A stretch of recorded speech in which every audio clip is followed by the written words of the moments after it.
Bom, boa tarde a todos.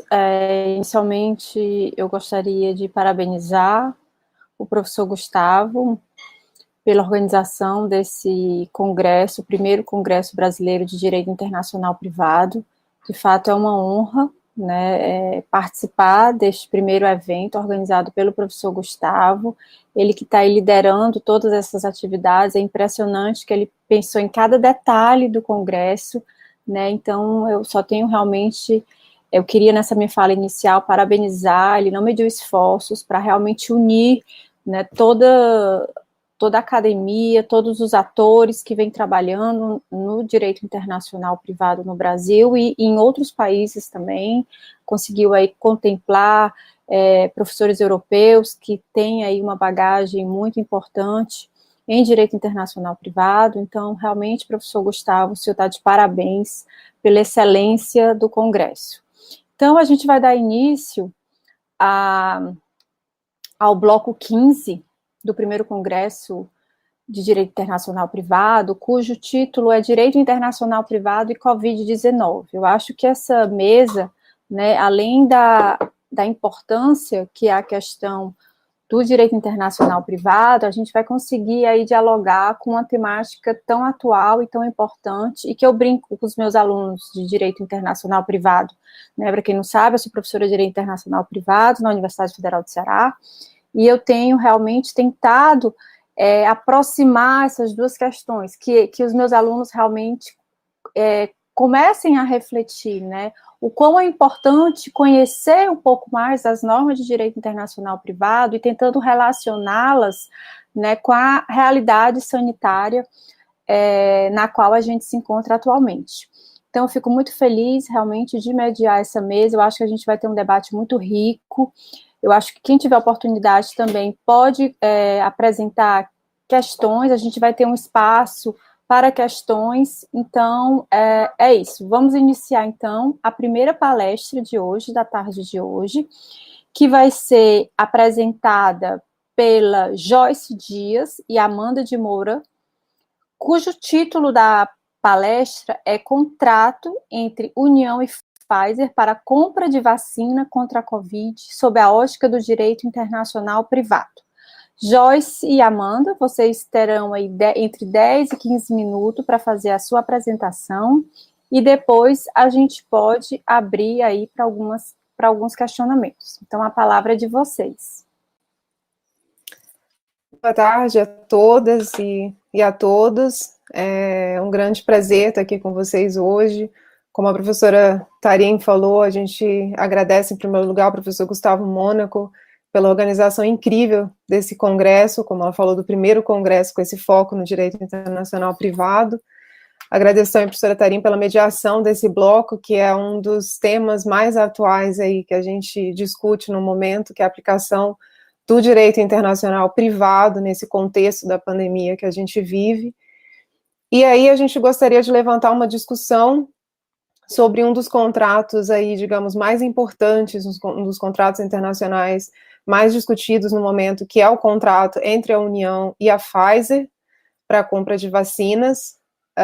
Uma das primeiras críticas, obviamente, é a demora de mais de 7 meses para a assinatura desse contrato, da falha do governo federal em disponibilizar essas vacinas para a população brasileira, mas sem adentrar essa crítica especificamente, para nós, internacionalistas, a análise desse contrato é extremamente importante, especialmente com relação a duas cláusulas que nos chamam a atenção. A primeira com relação ao método de solução de controvérsias e a segunda, a cláusula de renúncia à imunidade de jurisdição e execução.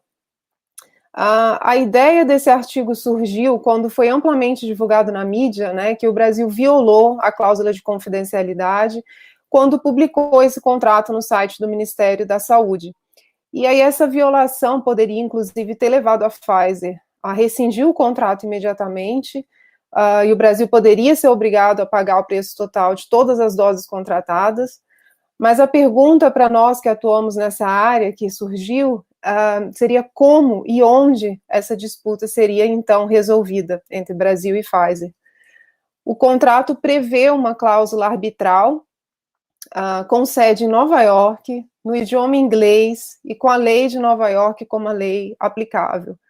Então, a primeira pergunta que surge é se a União poderia, então, se submeter à arbitragem.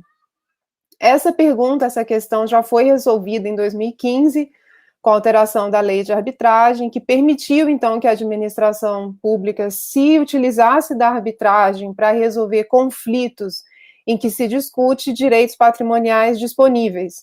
Ou seja, nesse caso, que é um simples contrato de compra e venda, a gente entende que não haveria, eventualmente, problema em submeter a disputa a um procedimento arbitral.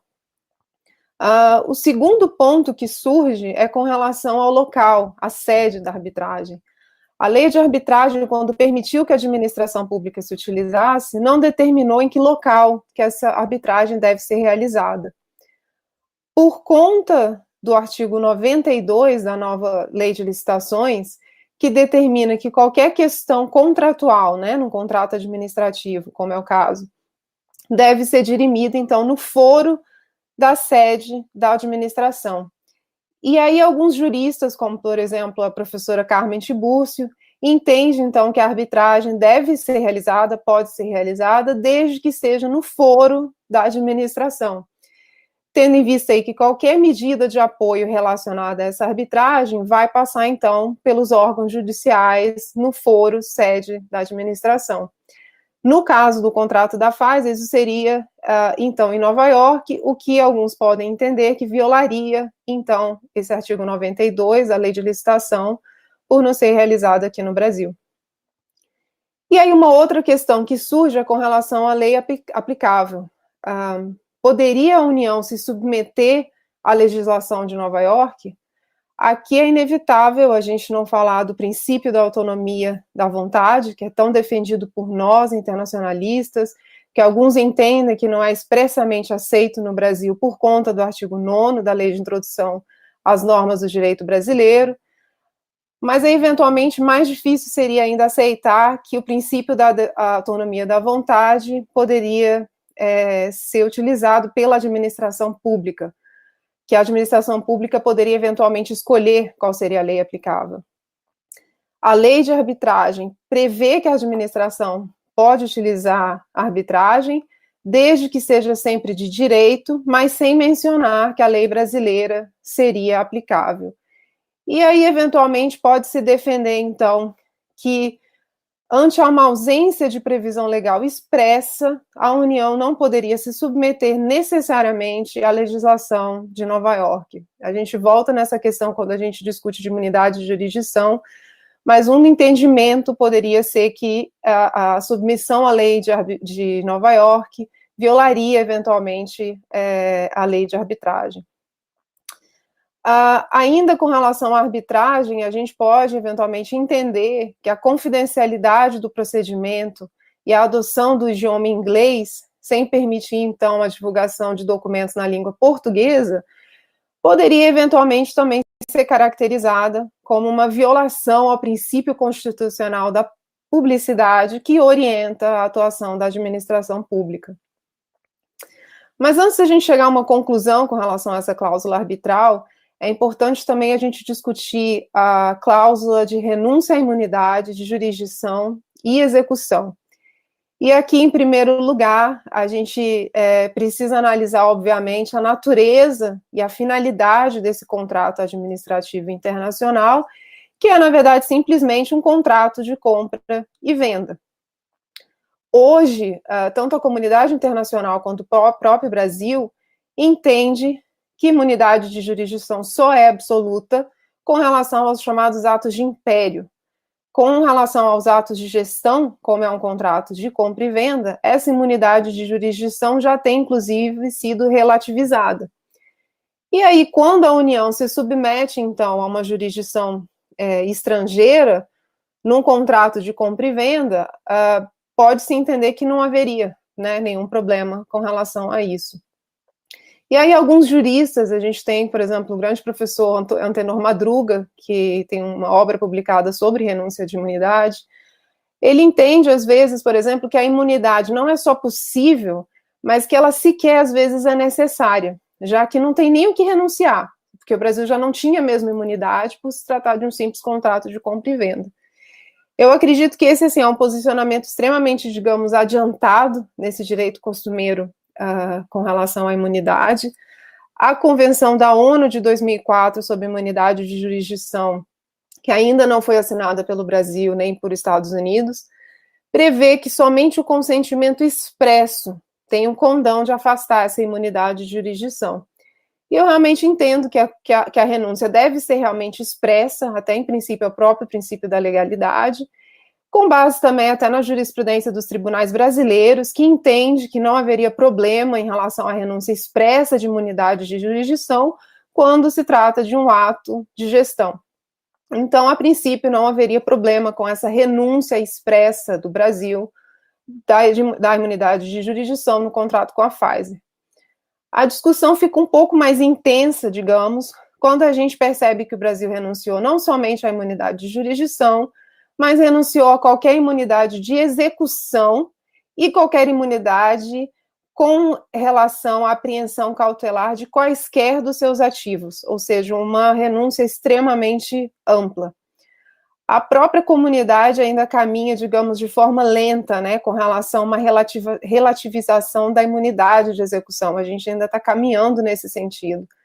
A justiça trabalhista, por exemplo, brasileira, entende que a imunidade, entende que há possibilidade de uma renúncia expressa à imunidade de execução, desde que seja expressa, e desde que os atos expropriatórios não se voltem contra os bens vinculados a representações diplomática e consular, o que é bem diferente, por exemplo, do contrato da Pfizer, que o Brasil aqui renunciou amplamente quaisquer ativos, qualquer bem que esteja no nome do governo brasileiro.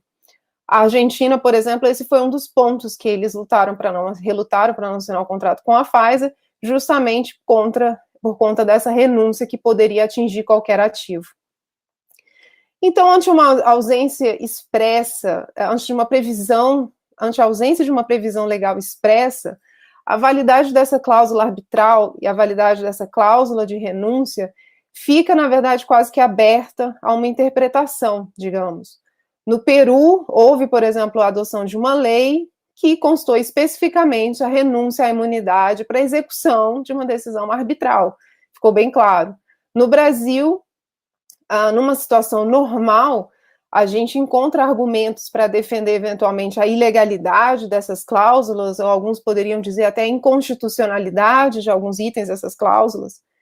Mas aí vem uma questão interessante, que o artigo 12 da Lei 14.124, que foi a lei que dispensou a licitação para compras de vacinas, determinou expressamente que o contrato pode estabelecer cláusulas especiais com condições indispensáveis, desde que devidamente fundamentadas.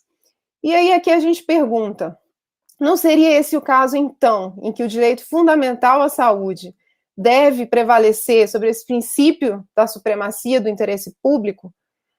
Aliás, a gente poderia falar que garantir o devido acesso à vacina não é justamente agir no interesse da coletividade, que é fundamento do próprio princípio da supremacia do interesse público? E aí, se a gente entende que sim, a gente consegue justificar a adoção dessas cláusulas pela própria lei que dispensou a licitação, e considerando válidas, então, exclusivamente nesse contexto de compra de vacinas contra a Covid-19. Então, essas são as minhas considerações. Todas essas questões são extremamente interessantes e práticas para nós, internacionalistas, e aí eu fico à disposição para eventuais questionamentos e discussão. Muito obrigada. Muito obrigada, Joyce, pela sua excelente exposição, realmente muito atual, extremamente prática, ou seja, é uma temática, não, eu diria que não é importante não apenas para os internacionalistas, mas para todo brasileiro, né? Precisaria ouvi-la nesse momento no qual nós estamos atualmente, né? De crise sanitária, que a gente precisa realmente de medidas urgentes para mitigar esse problema. Então, fico muito feliz de ouvi-la, parabéns, excelente temática. Eu acho que a gente poderia fazer em blocos, né? A cada 3 a gente abre para algum questionamento E aí eu já passo, na sequência, a palavra para Beatriz Camargo Ribeiro, Isadora Fernanda e João Pedro, que irão apresentar sobre o aumento da vulnerabilidade de migrantes e refugiados durante a pandemia da Covid-19. Por favor.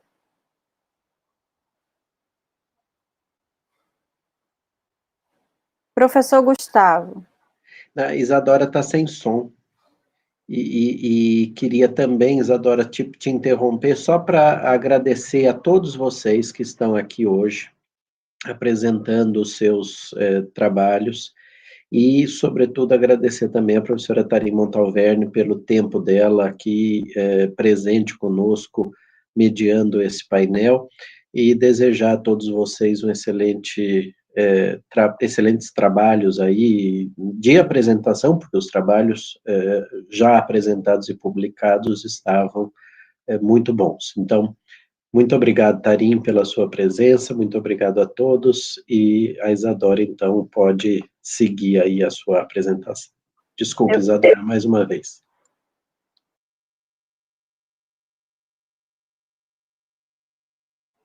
Isadora?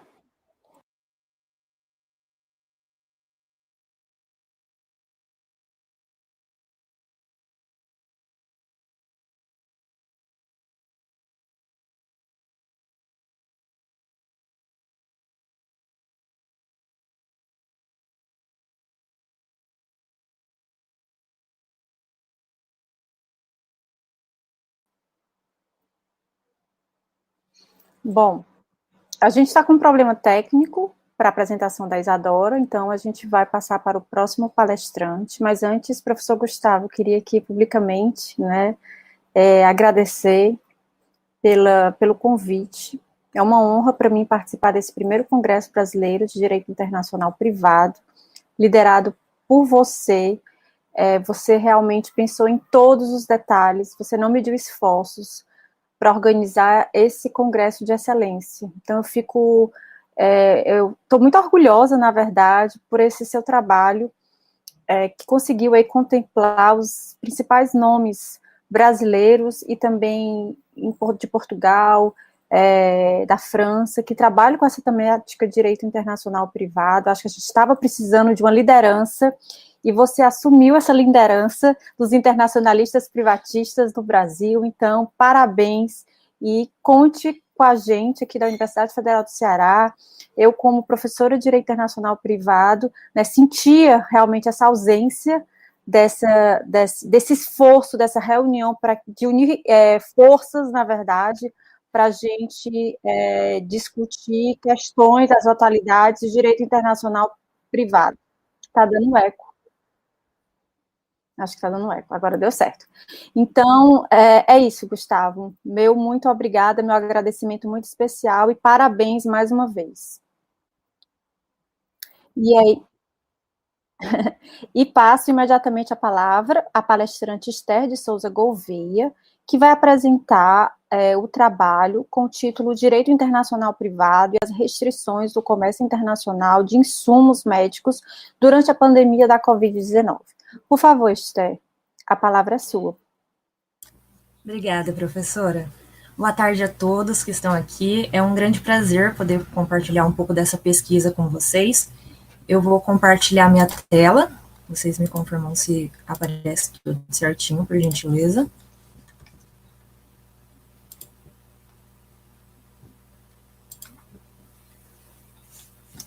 Bom, o tema do trabalho, como a professora já falou, é a respeito das restrições do comércio, né, que foi realizado durante a pandemia da Covid-19 e como isso afetou ou não afetou diretamente o direito internacional. A proposta do trabalho é estar fazendo essa análise. Aqui, como vocês podem ver, tem o meu e-mail, caso alguém tenha alguma dúvida, que não dê tempo da gente estar tratando aqui, ou respondendo, ou queira ter um acesso ao próprio estudo, pode estar entrando em contato. Eu estou no 8º período de Direito do Centro Universitário Toledo, da cidade de Araçatuba, E quando eu comecei a fazer essa pesquisa, eu ainda não tinha um contato com o que era o direito internacional, e muito menos do direito internacional privado. Então, o primeiro questionamento que eu acabei fazendo foi: é lícito essas restrições quanto às negociações entre empresas particulares e países? Um país pode proibir que uma empresa faça essa negociação? E foi através disso que foi desenvolvido o estudo. A gente vai estar analisando principalmente a atuação da OMS, da OMC e da ONU, que são organizações internacionais, mas que agiram de maneira direta no combate à pandemia da Covid-19. Primeiro ponto a ser estudado e analisado é a colaboração transnacional. O que a gente precisa entender é como a colaboração transnacional ela afetou não só essa situação, mas todos os últimos anos, as últimas décadas que nós temos vivido.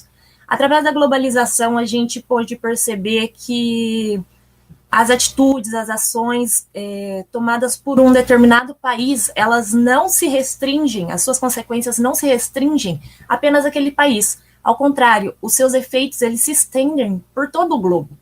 Então, é necessário que num momento de uma pandemia, né, que ela atinge a todos os países, a todo o globo, é muito necessário que todos os países atuem através de uma colaboração para que seja solucionado esse problema. Eu me afilio muito da opinião do professor Wagner Menezes, que ele diz a respeito da colaboração transnacional, ele diz que é preciso fortalecer institucionalmente e estruturalmente as instituições globais com poder supranacional para determinados temas, mantendo a discricionalidade estatal em outros, de forma objetiva, numa perspectiva de um direito internacional multinível, composto por regras internacionais, transnacionais, universais, cooperativas e regionais. Ou seja, não apenas nesse contexto da pandemia, né, mas em todas as ações que englobam os interesses humanos, é necessário que essas organizações, como a ONU, a OMC, a OMS, essas organizações, elas necessariamente precisam estar atuando sempre em prol do nosso bem maior, que acaba sendo a vida, né, a vida do ser humano. E essas organizações, elas acabam atuando diretamente com essa colaboração transnacional, porque nas instituições internacionais não se trata apenas de uma ou outra, né, um ou outro país, ou exclusividade de um país apenas, mas acaba ocorrendo uma participação de vários países, então dá uma misturada muito boa que acaba abrangendo um número de pessoas muito maior. Então, nesse momento da pandemia do Covid-19, um dos principais pontos a serem analisados é essa colaboração transnacional, que sem ela não tem como haver um combate à pandemia.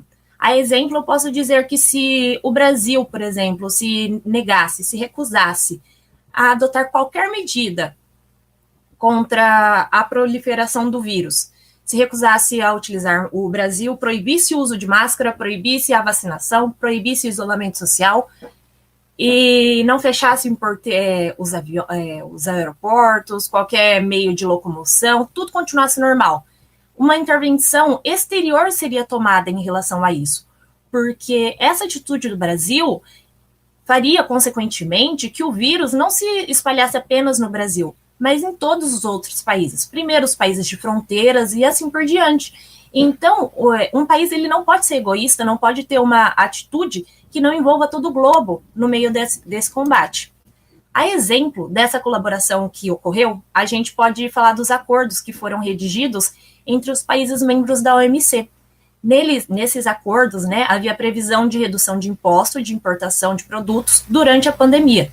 Então, os produtos que eram utilizados para o combate à pandemia, eles temporariamente, é muito importante a gente lembrar que é temporariamente, as tarifas de importações foram reduzidas para que, de alguma maneira, né, os impostos não se tornassem um empecilho para salvar vidas, para conseguir estar salvando a maior quantidade de pessoas possível.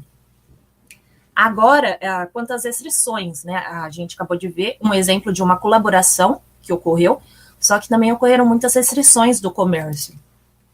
Aqui no Brasil, a gente tem exemplo a implementação temporária de autorização prévia para exportar alguns medicamentos que o governo entendia como necessários para o tratamento da Covid-19, implementação do esquema especial de licenciamento de exportação de mercadorias para combater a pandemia da Covid-19, proibição temporária de exportação de equipamentos de proteção individual, ventiladores mecânicos e monitores. Né, todas essas proibições, necessidade de licenciamento, de permissão prévia para poder estar fazendo essa negociação. As empresas brasileiras estarem fazendo negociação com as empresas do exterior, ou até mesmo com países, com estados, que ativamente acabam fazendo essa negociação, elas foram implantadas, né, essas restrições, para que, de alguma maneira, os interesses nacionais eles fossem supridos acima dos interesses meramente lucrativos. Porque uma empresa brasileira ela poderia muito bem firmar um acordo com um outro estado que pagasse muito mais, e, enquanto isso, o Brasil não teria meios, não teria condições de estar lidando com... não teria esses equipamentos, né, ou esses insumos médicos para estar tratando com a pandemia no próprio país. Então, daí a necessidade, e que acabou sendo implementada temporariamente, dessas restrições. Fora do Brasil, a gente também consegue ver alguns outros exemplos. Os Estados Unidos ele publicou normas temporárias proibindo a exportação de determinados produtos que não apresentassem aprovação explícita emitida pelo órgão. Então, nos Estados Unidos, durante um tempo, é muito parecido com essa necessidade de autorização prévia que houve aqui no Brasil. Para exportar um produto, precisaria estar tendo essa autorização do órgão responsável para saber se esse produto vai fazer falta no país, se é um produto que está exigindo uma alta demanda. Ocorreram também restrições das próprias empresas. Muitas empresas se restringiram. Elas determinaram que as vendas de produtos seriam feitas apenas a estados, que é o caso da venda das vacinas. Muitas empresas fabricantes das vacinas, elas determinaram que não estariam fazendo a venda para empresas ou instituições privadas, mas apenas para os estados, porque assim, dessa maneira, estaria sendo evitado que pessoas com mais capitais pudessem estar sobrevivendo, enquanto pessoas com menos capital estariam morrendo devido à falta de vacina. A respeito do posicionamento da Organização Mundial do Comércio, que é a OMC. A primeira problemática que a gente encontra a respeito disso que foi exposto é que existe uma concentração de produção de equipamentos médicos e hospitalares em determinados países. Só que esses determinados países seriam os países que estavam introduzindo essas restrições às exportações dos produtos, principalmente Alemanha, China e Estados Unidos. Esses 3 países são os que têm destaque, assim, eles lideram a produção desse tipo de produto mesmo, dos produtos médicos. Então, quando eles aplicam essa restrição, acaba se tornando um empecilho para os outros países, porque muitas vezes os outros países podem até produzir, mas não na demanda que estava sendo necessária. O mercado ele teve que se reorganizar para que pudesse, de alguma maneira, produzir o suficiente, né, para algo que antes era produzido em uma certa escala, de repente começa a ter a necessidade de ser produzido 4, 5 vezes mais. Então, às vezes, um país poderia até mesmo ter uma fábrica, ter um investimento nesse setor, só que ninguém estava preparado para essa amplitude, né, que seria necessário. Então, o professor Mauro Júnior, ele faz uma comparação muito importante, que é sobre o princípio da soberania e o compromisso interno do Estado com sua população. Então, ao mesmo tempo que a soberania dos Estados elas devem ser respeitadas, ainda assim, para somar com esse fator, há o compromisso interno do Estado com a sua população. Então, essas restrições elas podem sim ocorrer, na verdade, elas devem ocorrer, contudo, na medida do possível. Não faz sentido eu fazer restrição de um produto que ele não é utilizado no combate à pandemia. Porque aí esse Estado, mesmo que diante da sua soberania, ele estaria excedendo os seus limites. ele fere dessa maneira a liberdade de negociação entre as partes. Então, essas restrições podem ocorrer, só que qualquer impasse também, o professor ele pontua que podem ser esses conflitos solucionados através da OMC, podem ser levados à própria OMC para que pudesse estar sendo resolvido.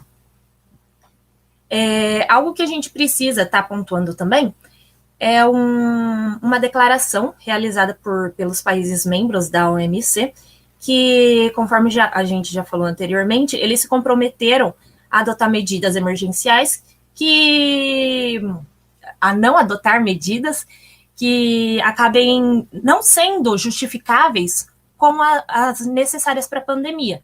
Então, poderia estar ocorrendo de um Estado, como eu falei anteriormente, está excedendo dos seus próprios limites. E esses Estados membros da OMC se comprometeram a não estar fazendo esse tipo de atitude. Então, é muito importante manter a transparência, ter medidas proporcionais à necessidade.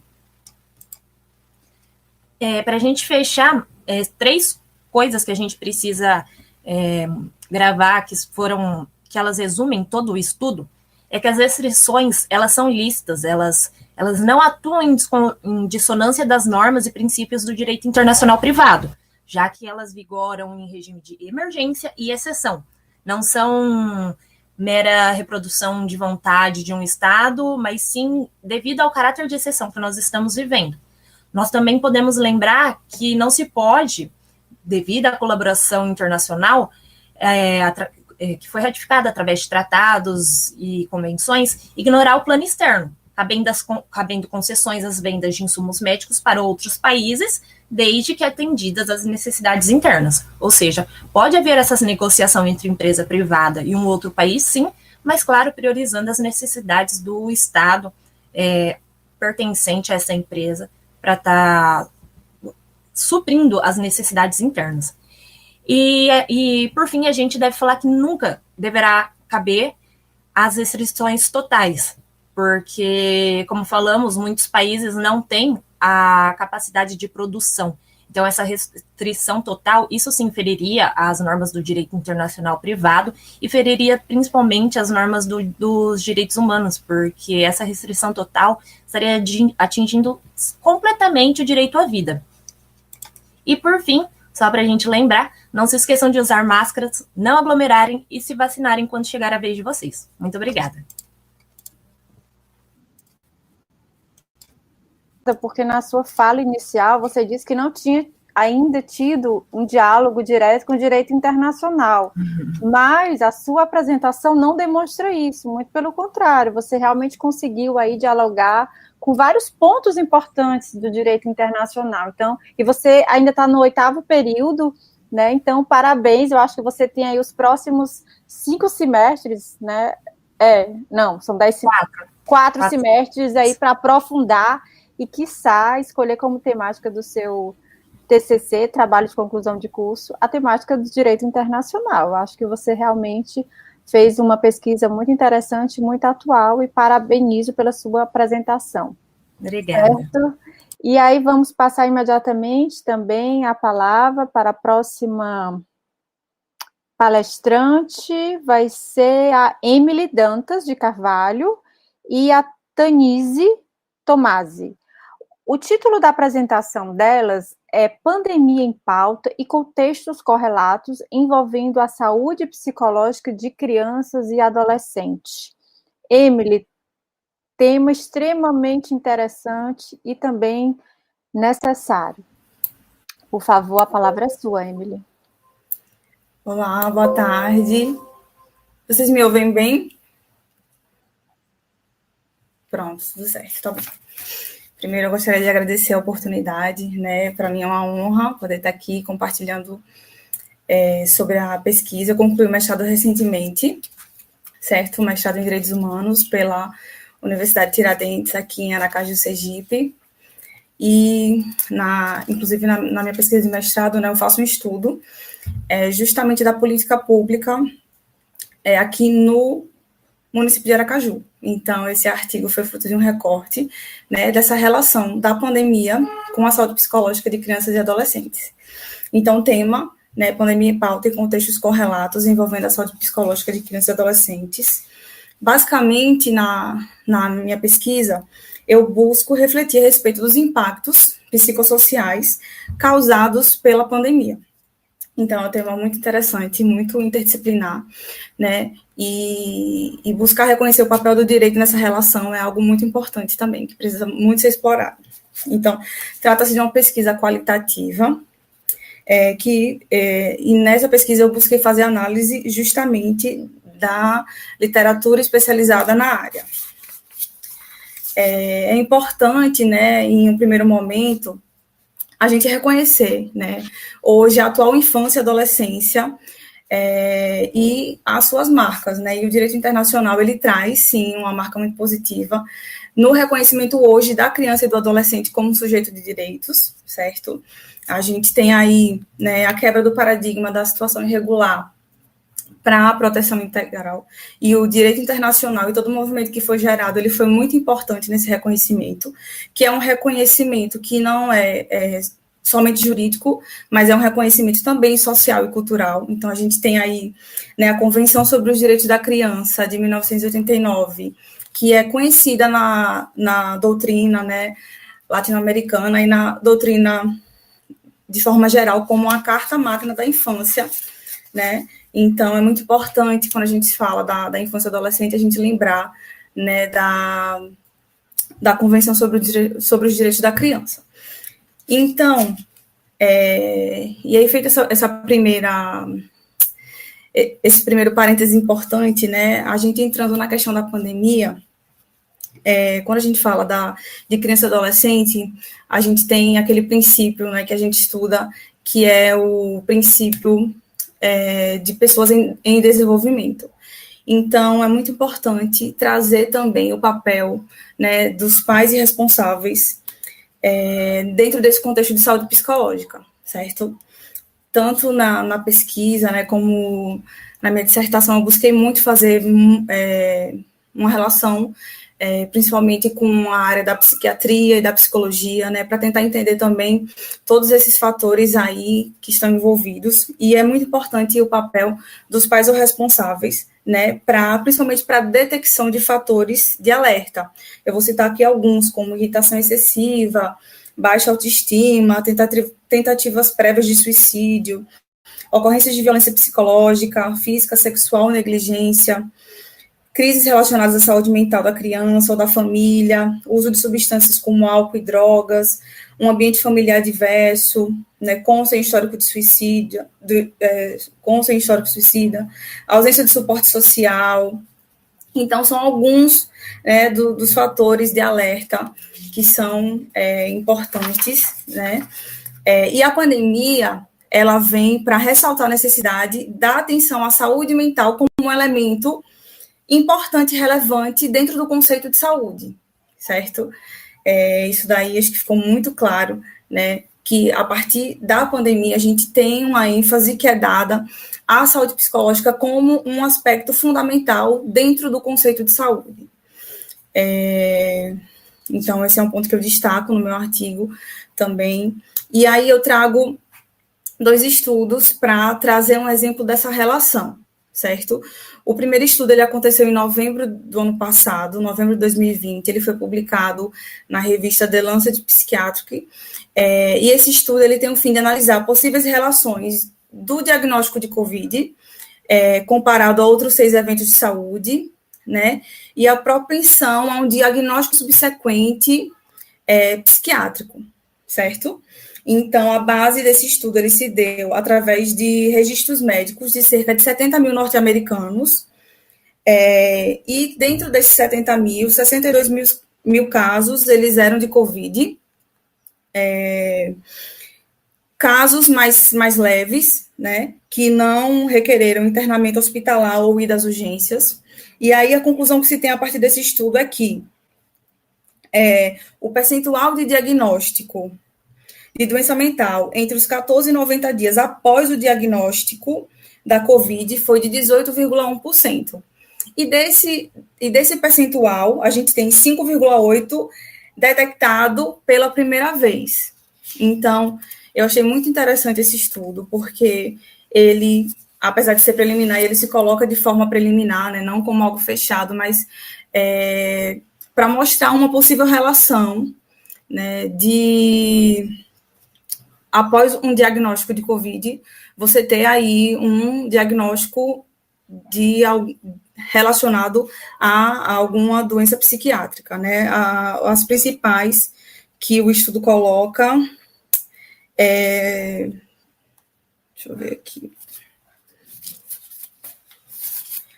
Ansiedade, insônia e demência foram as principais, né, que o estudo traz aqui, dentro desse 18,1%, principalmente ansiedade, insônia e demência. E também um estudo dinamarquês, que registra um aumento exponencial de casos de ansiedade em decorrência da pandemia, certo?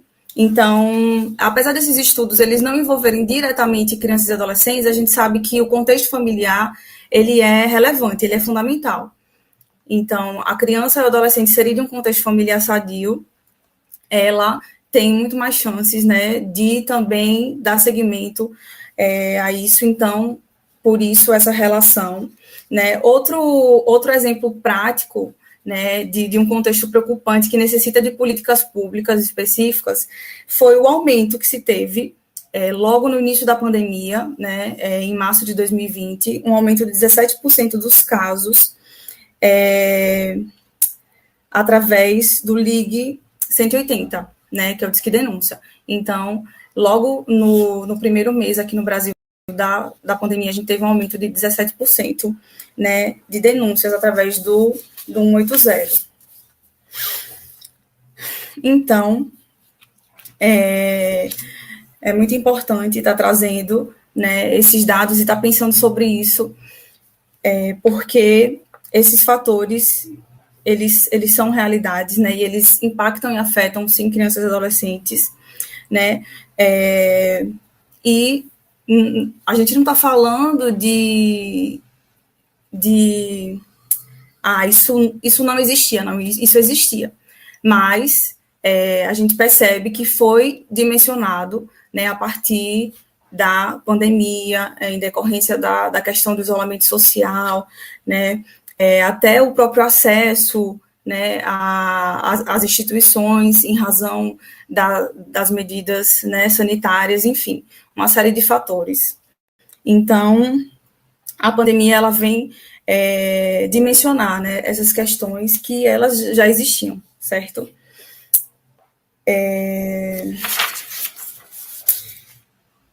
Então, é isso.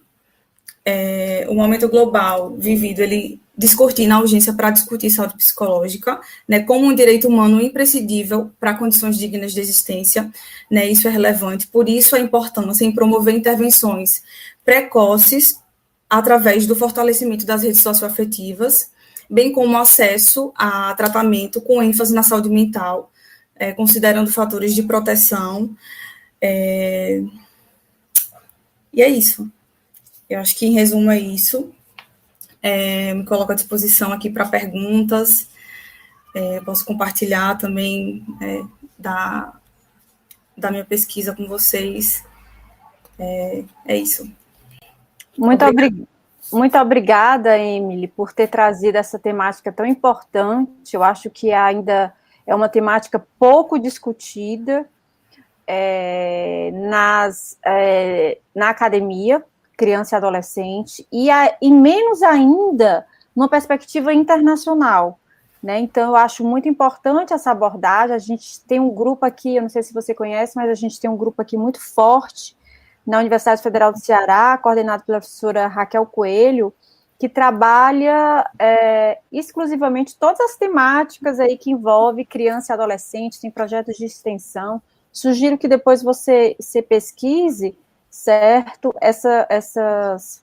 esses projetos de pesquisa que têm sido desenvolvidos aqui na Universidade Federal do Ceará, até porque a gente é parceira da UNIT, né, a gente tem um contato muito próximo com a professora Lisiane Paixão, então eu acho que esse contato pode ser bem interessante para que ocorra um diálogo, né, entre as nossas instituições.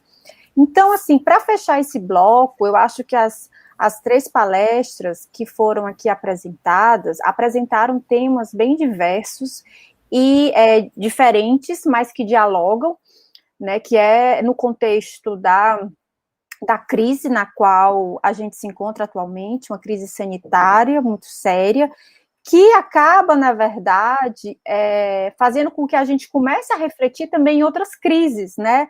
Crise política, como foi bem colocado aí pela Joyce, crise de políticas públicas, de implementação de políticas públicas, de criação de políticas públicas necessária para mitigar esse contexto no qual a gente se encontra, crise econômica, e, claro, teria aí um último elemento, que seria a crise ambiental, né? Muitos de vocês, a gente está falando aqui muito da Covid, mas também tem a crise ambiental, né? Quando a gente analisa aí os relatórios internacionais que têm sido publicados recentemente, que abordam justamente o impacto da pandemia, por exemplo, no meio ambiente marinho, quando a gente considera aí as máscaras, a quantidade de máscaras que está sendo utilizada, e isso tudo é direito internacional privado.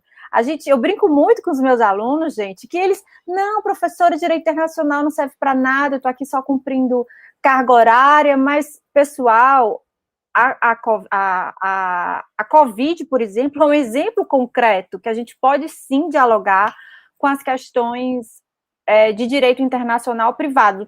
Eu brinco com eles, diariamente a gente lê algum artigo no jornal, numa revista, ou assiste a uma reportagem que está lá o direito internacional muito evidente.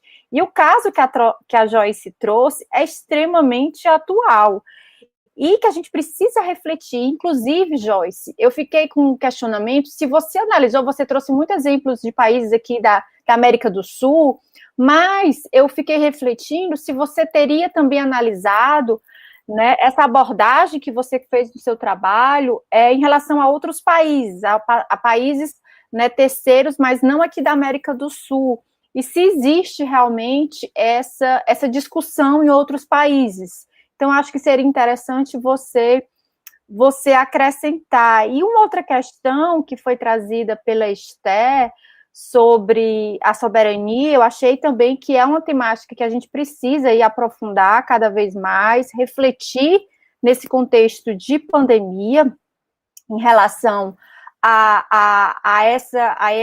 ao comércio internacional de insumos médicos. A gente viu aí o quão vulnerável a gente está, né, nesse contexto de pandemia, e que, de fato, a gente precisa encontrar soluções para solucionar essa questão.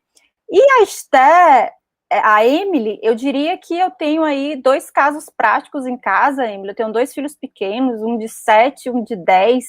Então, eu pude acompanhar toda a evolução da pandemia, né, do primeiro mês ao 14º mês, que realmente a gente ficou em lockdown total, e é impressionante o impacto, né, eu diria, inclusive, em relação à educação dessas crianças, o impacto que teve. A minha filha, no ano passado, ela estava na alfabetização, ou seja, eu tive que alfabetizá-la, eu que não tenho nenhuma formação de pedagogia, né, eu sou professora, mas eu não tenho a prática, né, de ensinar uma criança de 7, 8 anos a ler e a escrever. Então, é toda uma questão que também a gente precisa refletir sobre o impacto na educação dessas crianças, e que a gente vai levar aí vários anos, né, para reverter esse impacto negativo. Então, eu queria ouvir, principalmente a Joyce, né, para que ela pudesse aí rapidamente, uma vez que não tem pergunta, eu acho que a gente pode aqui abrir só se alguma palestrante ou algum palestrante quiser também fazer algum questionamento, eu acho que seria algo interessante que a gente possa aí fazer um bate-bola, né, e algo mais informal. Por favor, Joyce. Pela sua fala, Joyce, você atua, né, você é advogada nessa área, né? Eu sou advogada, tenho meu escritório, estou há mais de 10 anos com direito internacional privado, com clientes estrangeiros aqui no Brasil. Não sou advogada da Pfizer, não atuei para a Pfizer, foi uma questão prática mesmo enfim, um questionamento que surgiria, né, se um cliente chega para a gente, e a gente vai processar agora onde? O Brasil violou, o que a gente faz? Ou o próprio governo brasileiro, né, a gente teve um problema com a entrega das vacinas, o que a gente faz? Como é que a gente processa? Na Europa, teve justamente a União Europeia processou a AstraZeneca, né, justamente por questões na entrega dessas vacinas. E aí, a professora me perguntou comparação com outros países, né? A ideia da Pfizer foi realmente tentar colocar todas as eventuais ações, processos que ela poderia sofrer nos Estados Unidos, tentar colocar tudo lá, tudo é arbitragem, mas, né, a gente sabe que o local da arbitragem faz uma diferença enorme para a medida de apoio, com relação a Nova York, principalmente porque os Estados Unidos elas recebem uma proteção, né? A Pfizer tem uma proteção e eventual responsabilidade. Então, tem um interesse muito grande que essas disputas cheguem lá nos Estados Unidos e não em outros países. A gente fez também uma comparação com relação à União Europeia, a dificuldade na União Europeia é que o contrato realmente é confidencial. A gente não consegue achar o contrato da Pfizer para verificar qual foi a cláusula de jurisdição que eles colocaram no contrato. Então, a gente fica aí na curiosidade, tentando ver se a União Europeia concordou também com a arbitragem em Nova York ou se trouxe isso lá para a União Europeia. A título de comparação, a AstraZeneca, eles levaram para as cortes na Bélgica. Então, não houve, não foi nem para a Inglaterra e não foi nem para um outro país, enfim, foi para a Bélgica, né? A AstraZeneca, claro, da Oxford, da Inglaterra. Então, infelizmente, a gente não conseguiu ver o contrato da Pfizer. Essa discussão tem muito nos países, principalmente da América Latina, nos países em desenvolvimento. A Pfizer foi extremamente criticada por fazer quase que um bullying nesses países. Isso é uma crítica que a gente, claro, tem que também tomar cuidado com o que é verdade, com o que não é verdade, mas existe essa crítica que a Pfizer fez quase um bullying em impor essas cláusulas. E aí, se a gente tivesse tempo, entraria numa outra discussão extremamente interessante, que é o papel, a responsabilidade dessas empresas com relação à proteção dos direitos humanos, por exemplo. Que papel que essas empresas têm? Poderiam elas ter forçado essas cláusulas, né? Porque, de um lado, a gente tem, claro, que o governo tem que comprar as vacinas, o governo tem mais do que uma obrigação do que fornecer essas vacinas para a população. Então, eventualmente, a gente aceita porque a gente tem que cumprir com essa obrigação. Mas a gente pode discutir também o papel da Pfizer, né? Que papel que essas empresas têm num momento tão excepcional como uma pandemia em que o mundo inteiro precisa dessas vacinas. Então, aí entra numa outra discussão também que é, enfim, super interessante, se a gente tivesse mais tempo. É verdade, Joyce, muito interessante, ou seja, como é que esses outros atores, para que não seja só um papel do Estado, né, mas que todos os atores possam, de fato, contribuir, né, para mitigar esse impacto negativo da crise sanitária, que a gente cobra muito, né, dos estados, os estados isso, os estados aquilo, mas a gente precisa realmente refletir de que forma realmente os outros atores podem contribuir. Eu acho que essa temática, se você já tiver escrito alguma coisa, eu fiquei bem curiosa, né, de ler alguma coisa mais sobre essa temática, que de fato é interessante que as palestras que foram colocadas na programação, elas dialogam com muitas das falas de vocês, né? A gente teve uma palestra aqui, Direito Internacional, Privado e Direitos Humanos, que foi ministrado pela professora Cláudia Perrone Moisés, a professora italiana também, que falou muito sobre imunidade de jurisdição, que dialoga também com a sua fala, Joyce. Enfim, eu acho que realmente a gente está aqui numa discussão bem complementar, né, do que foi dito pelas conferências no turno da manhã e as palestras de vocês. Então, Joyce, irei procurar com muito prazer, inclusive indicarei aos meus alunos a leitura desse seu texto. Fiquei bem curiosa mesmo. Obrigada. E parabenizo, realmente, que eu digo para os meus alunos, Joyce, que é um desafio muito grande você advogar em direito internacional privado, né? Eu brinco com eles, que aí eu explico, boto lá várias eu só vou apresentando a complexidade que é advogar. Então, é sempre bom ouvir. Mas você falou da melhor forma, né, que os alunos acham, às vezes, que é uma coisa tão distante e a gente vê que está tão próximo da gente, né, quase diariamente, como você falou, a gente lê no noticiário, a própria pandemia agora, todo dia tem uma notícia. Todo dia direito internacional privado. Gente, você tem que dar valor à minha disciplina, porque os alunos, não, direito internacional privado... é muito distante. Aí eu já trago aqui vários exemplos para ele logo no primeiro dia de aula de casamento entre estrangeiros, de nacionalidade. Vocês estão comprando vinhos de um site que está sediado em outro local. Gente, a vida de vocês é direito internacional privado. Então, eu tento justamente fomentar o interesse dos alunos em aprofundar, que eu acho que a gente está aí com déficit, e por isso, realmente, eu tenho muito orgulho desse evento organizado pelo professor Gustavo Mônaco, que a gente precisa realmente discutir mais todas essas relações privadas, né, vou dar uma com conexão internacional, né, que a gente lê nos livros, enfim. Então é isso, não sei se a Esté e a Emily gostariam de acrescentar alguma coisa, para a gente passar para o segundo bloco, não? Então, ótimo. Então, vamos já imediatamente passar. Se a gente tiver um tempinho, Joyce, eu quero lhe ouvir, fiquei bem curiosa aí com sua reflexão.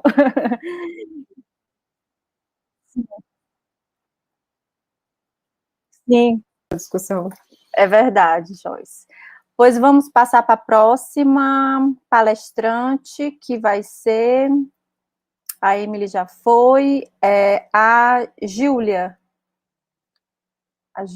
É a Júlia que vai falar agora? O Johnny. Ótimo, Johnny. O Johnny vai abordar uma questão também extremamente atual, né, que tem sido muito discutida, né, pela mídia também, pela academia, que é sobre a renúncia à proteção de propriedade intelectual para vacinas e tratamentos contra a Covid na OMC, desafios para além do artigo 31 do Acordo TRIPS. Então, Johnny, a palavra é sua e parabéns aí pela escolha do tema, que é também de extrema relevância e atualidade. Por favor, Johnny. Obrigado, professora. Bom, boa tarde, colegas, ouvintes. Bom, esse artigo ele teve como origem, né, o pedido perante...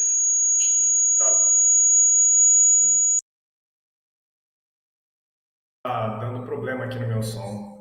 Espera só um pouquinho, deixa eu ver se eu consigo pegar um foto rapidinho. Tinha dado certo antes.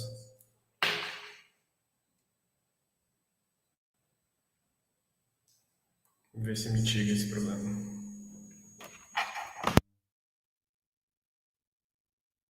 Consegue me ouvir? Tá dando eco?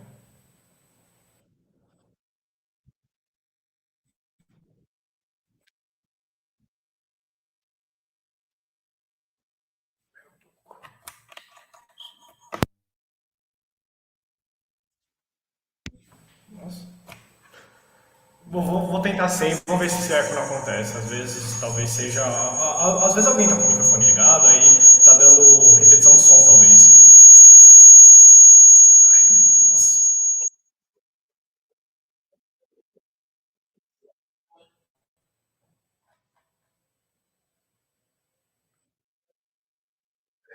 Vamos ver, agora tá melhor? Eu acho que aparentemente tá dando certo. Tá. Eu acho que eu vou tentar sair, vou entrar de novo rapidinho. E aí, nossa, caramba. Eu vou sair então rapidinho e já volto então, tá bom? Espera um pouco. Heloísa, já imediatamente a palavra para o próximo, pode ser? Então vamos passar para a Caroline Tatibana, acho que é a Caroline que está aí, não vai ser o Disseu, não é isso, Caroline? E ela vai tratar sobre solidariedade, Covid-19 e a proteção dos direitos dos idosos. Estou bem curiosa, Caroline, de ouvi-la, porque eu tenho trabalhado assim, muito sobre essa definição, princípio, né, de solidariedade, sobretudo no contexto da União Europeia, então é uma temática bem atual também. Por favor, Caroline. Boa tarde, pessoal. Vocês estão me ouvindo bem? Que bom. Boa tarde, professora Tarim. Boa tarde, colegas. Eu gostaria de dizer, primeiramente, que é uma honra, né, participar do primeiro evento do Direito Internacional. Conforme a professora havia dito, poucos eventos, né, tratam sobre direito internacional privado.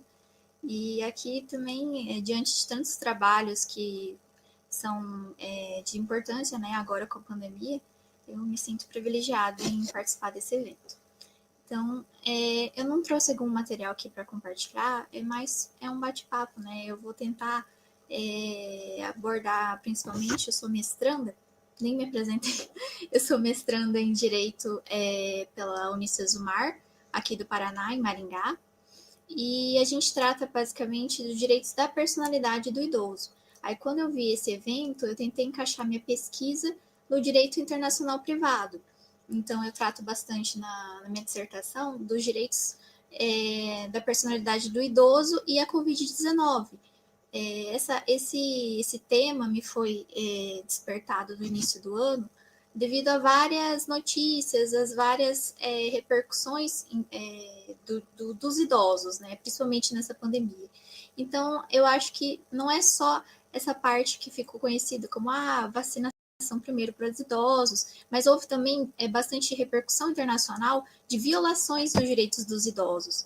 Em que sentido? A infantilização. Há várias violações, inclusive do ponto de vista ético, de preferência de leitos para as pessoas mais jovens, em detrimento às pessoas idosas. E isso viola a ética, não só a ética, mas como essa parte de questão do direito à vida, né? Então, esse é um tema bastante relevante agora com essa pandemia. E aí, nesse artigo que a gente submeteu aqui no evento, basicamente despertou, devido a essa importância, né? Essa importância do direito dos idosos e esse risco de morte que houve, especialmente no início da pandemia. E essa defesa dos direitos dos idosos, ela apresenta como um desafio, né? A desafio agora não só para o Brasil, mas internacionalmente. Como que a gente vai defender esses grupos vulneráveis, né, durante a pandemia? E aí veio bastante a fala do Harari, né? Harari, acho que ele tem um livro específico sobre a pandemia, que ele fala uma entrevista e basicamente ele coloca o que é o desafio que a pandemia trouxe, especialmente para os estados democráticos de direito, né? Então ele coloca que é preciso essa solidariedade para a gente superar essa crise emergencial da saúde. Sem ela, sem ajuda humanitária entre os países, a gente não vai conseguir sair dessa crise que a gente está atualmente. E não somente essa crise, porque provavelmente várias outras crises sanitárias irão acontecer. Então, é interessante essas violações dos direitos idosos, porque com a pandemia houve aumento da violência, né, doméstica contra os idosos, há vários abandonos, casos de abandonos dos idosos em repousos, especialmente na União Europeia.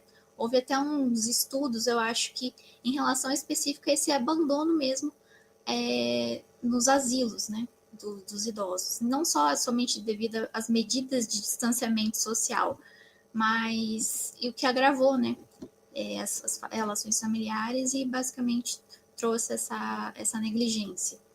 Então, na verdade, o que esse artigo a gente propõe? Essa busca da solidariedade internacional, ou seja, é a hora de a gente reiniciar, é hora de reformular e reconstruir essa proteção dos direitos humanos, e principalmente com a emergência de saúde pública, a gente tem que fortalecer, no caso, e buscar essa dignidade universal. Então, especialmente para grupos vulneráveis, como as pessoas idosas, nesse momento, a gente precisa defender essa dignidade. E porque as catástrofes, no caso, né, atuais, elas são de importância global. E aí, nesse aspecto, a solidariedade internacional, ela deve ser global também. Então, entre os países deve haver essa colaboração. E aí, entrando no direito internacional privado, o que acontece? Vários países, no caso, a gente pode ter de exemplo de políticas que deram certo e que protegeram não somente as vidas dos idosos, mas a dignidade durante o período da pandemia. A gente pode verificar nessa comissão, não sei se vocês conhecem, a CEPAL, Comissão Econômica para a América Latina e o Caribe. Eles fizeram um estudo dos impactos dos direitos dos idosos durante a pandemia. E eles verificaram que vários países tiveram políticas públicas que deram certo. E uma bem interessante foi em Buenos Aires. Eles aplicaram umas oficinas, né? Não sei se o termo seria isso, mas eu acho que seria oficinas à distância.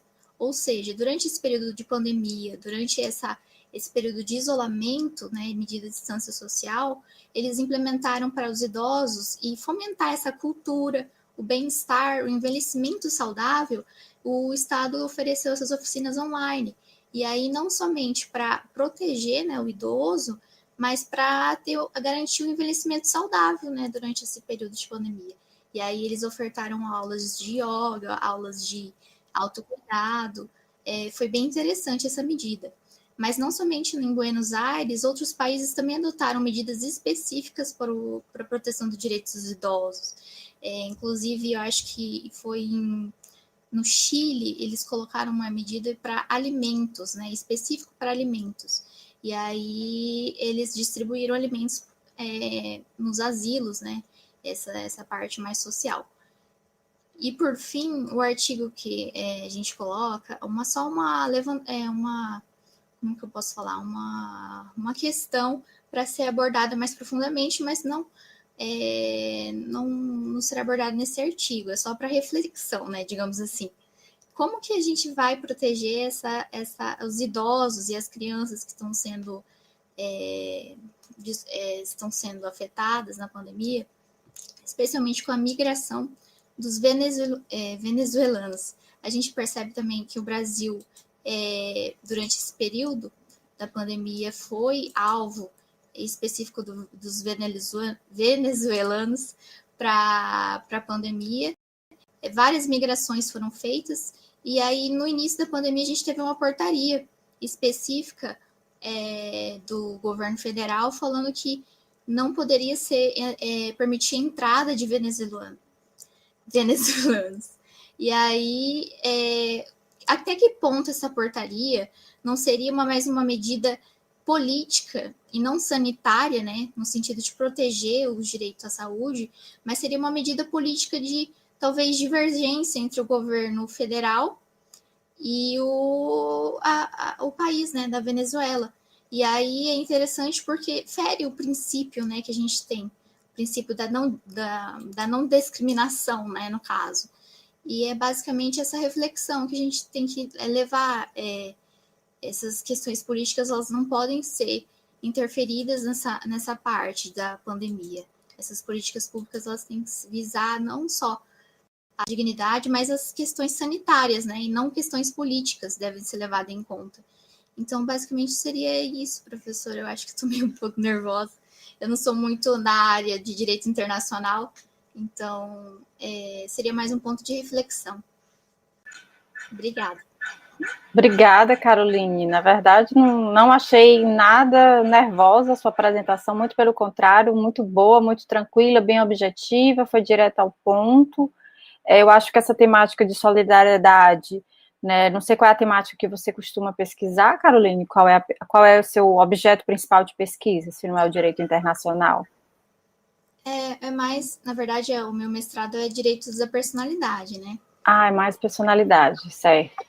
A gente tem trabalhado muito a questão da solidariedade, né, se você depois quiser aprofundar essa temática, né, será se o princípio da cooperação não estaria sendo suficiente, né, nesse contexto de Covid, cooperação entre os estados, será se deveríamos pensar nessa solidariedade, mas a gente poderia pensar solidariedade como princípio ou como conceito, enfim, tem toda uma discussão doutrinária bem interessante, né, sobre essa questão. Será se a União Europeia, que tem levantado muito essa bandeira, né, da implementação da solidariedade, será se realmente ela conseguiu, né, implementar essa solidariedade que está tão presente nos seus documentos, nos documentos europeus? Enfim, é uma questão que dialoga muito. Então, se você quiser aí sair um pouco da personalidade e aprofundar mais essa temática da solidariedade, eu sugiro que você pesquise os documentos europeus, né, e tem muita coisa interessante, sobretudo nessa questão da Covid. Tem o Fundo de Solidariedade Europeu, então eu acho que pode ser algo para enriquecer aí a sua reflexão reflexão e a sua pesquisa, tá bom? Mas seu trabalho está muito interessante, fique tranquila, e é isso, tá bom? Então vamos lá, Johnny, eu passo a palavra agora para o Johnny, né, que vai tratar da renúncia à proteção de propriedade intelectual para vacinas e tratamentos contra a Covid-19 na OMC. Por favor, Johnny. Vamos ver agora, vocês conseguem me ouvir? Tá dando certo? Tá ótimo. Nossa, tudo bem. Nossa, vou procurar uns fones aí. Bom, iniciar. Bom, eu esqueci também de me apresentar. Eu sou mestrando na Unesp, eu pesquiso Direito de Propriedade Intelectual, né? E, bom, esse artigo teve como origem, né, o pedido perante a OMC da Índia e África do Sul, né, em 2 de outubro de 2020, que pediam a renúncia, né, de direito de propriedade intelectual, né, permitindo a expansão do acesso de materiais e insumos médicos e hospitalares no âmbito internacional.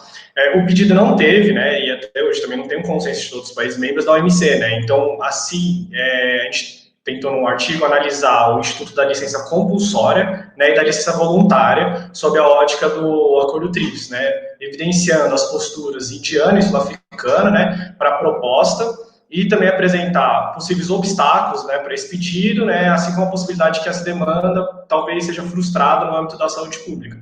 A gente já sabe, amplamente conhecido os impactos que a Covid teve na saúde pública mundial, né, precariedade de sistemas hospitalares, escassez de bens farmacêuticos, né, inexistência de infraestrutura para a produção fabril de bens de combate ao coronavírus, né, e tendo em vista essa deficiência, né, a África do Sul e a Índia pleitearam perante a OMC a renúncia de direitos de propriedade intelectual de bens necessários para tratamento de Covid-19, né, facilitando, deste modo, né, acesso produtivo tecnológico, que engloba a transferência de tecnologia, né, para todas as nações, assim como possibilitar a produção de bens como ventiladores, kits de diagnóstico, né. Então, a quebra de propriedade intelectual, nesse caso, seria, né, segundo os países pleiteantes, uma barreira a menos, né, para ampliar o alcance de medicamentos e equipamentos de combate, né, respeitando também o princípio de saúde pública, né, que é previsto nas possibilidades da quebra de patente do Acordo TRIPS, né, e esse é basicamente o cenário do artigo. Então, o que é a licença compulsória e a licença voluntária, né? Eles são mecanismos que têm previsão no Acordo TRIPS, né, que é o Trade Related Aspects of Intellectual Property Rights Agreement, né, que é o acordo relacionado à propriedade intelectual no comércio, da OMC. Então, ele é uma série de regras mínimas relacionadas com a propriedade intelectual que tem que ser integralizada nas legislações internas dos países membros da OMC. Então, alguns países podem adotar um posicionamento mais rígido ou mínimo, no caso. E, inclusive, no artigo 7º do Acordo TRIPS, ele tem uma previsão que diz que a proteção da propriedade intelectual não é um fim em si mesmo, né? Ele é um direito que deve ser equilibrado para beneficiar a sociedade como um todo, observando direitos de propriedade intelectual, assim como objetivos sociais mais amplos. Esse pedido sul-africano e indiano, ele foca na questão das patentes, né? Mais adiante eu vou expor que tem mais fatores colateralmente em relação à questão das patentes, né? Mas as patentes, brevemente, são direitos de propriedade intelectual que conferem ao inventor, né, da tecnologia exclusividade de exploração da invenção por tempo determinado, 20 anos, conforme o Acordo TRIPS.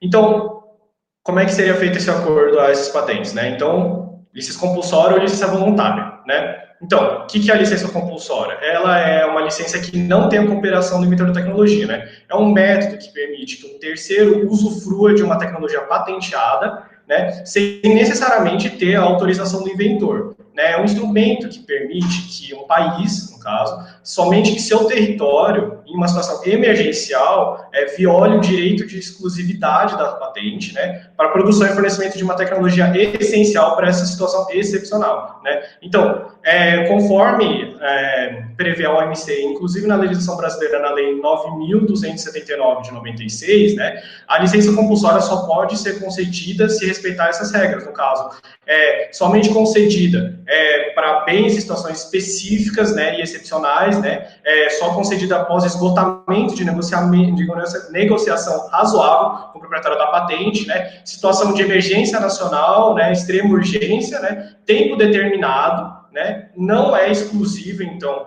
o proprietário da patente também pode licenciar essa tecnologia para outros, é de uso doméstico, né, e a remuneração tem que ser adequada para o dono da patente, né. Então, a voluntária, por outro lado, né, ele, inclusive, precede a compulsória, porque a recusa da voluntária, né, impulsiona a compulsória, né. Também tem a utilização da compulsória como uma ferramenta de barganha, né, para pressionar a concessão da licença voluntária, né. E ela é uma situação oposta à compulsória, porque ela consiste num acordo de colaboração, né, entre o inventor e uma indústria interessada, né, que permite à indústria a reprodução da tecnologia ou bem objeto da patente, né, fazendo com que o produtor também lucre com a produção, né, do detentor da patente. Muito mais vantajosa, no caso, porque tem transferência de tecnologia e know-how para o licenciante, né?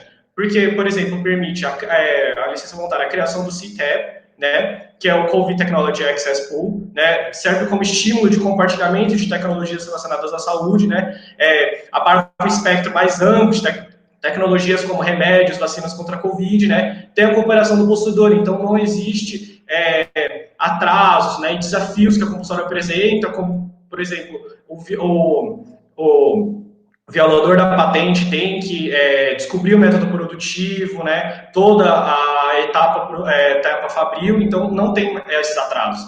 Então, o que acontece? O pedido sul-africano e o indiano, ele não se baseia somente na questão da patente, né? Ele se fundamenta na solicitação de renúncia dos direitos de propriedade intelectual, patente, design industrial, copyright, informações confidenciais, que todos eles no conjunto são barreiras para o acesso rápido e barato a remédios, vacinas e produtos médicos, né? E se ampara na demanda também por materiais médicos e remédios por diversos países, assim como a ampliação do conhecimento tecnológico para a reprodução desses produtos, né? E os principais personagens nesse caso são os países subdesenvolvidos, né? Que têm mais dificuldades legais e institucionais para a utilização desses rapidamente, né? Nesse caso, das flexibilidades presentes no Acordo TRIPS, né? Como, por exemplo, o artigo 31 bis. O que é o artigo 31 bis? Bom, ele é um artigo previsto que permite que um país importador que não tem capacidade produtiva localmente, né, importe medicamentos e remédios, né, genéricos de outro país exportador, tecnologias também no caso. Então, existe uma concessão, né, de uma licença compulsória ao país exportador, especificamente para a produção e envio deste medicamento para o país exportador.